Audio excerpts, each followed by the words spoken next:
These are the ONINE 7-inch tubular side steps.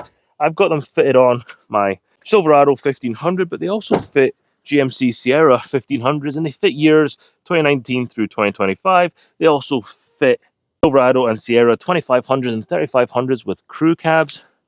They look great. They look really good with this black truck that I have here. They're really solid, really easy to install, and they just look really, really good. Really happy with the build quality of these.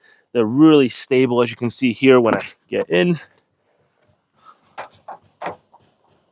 Moving the whole truck, really like how secure they are. They have 4 brackets holding them to the other side of the truck. Got one there, one in the middle of that door, and then 2 for the front door.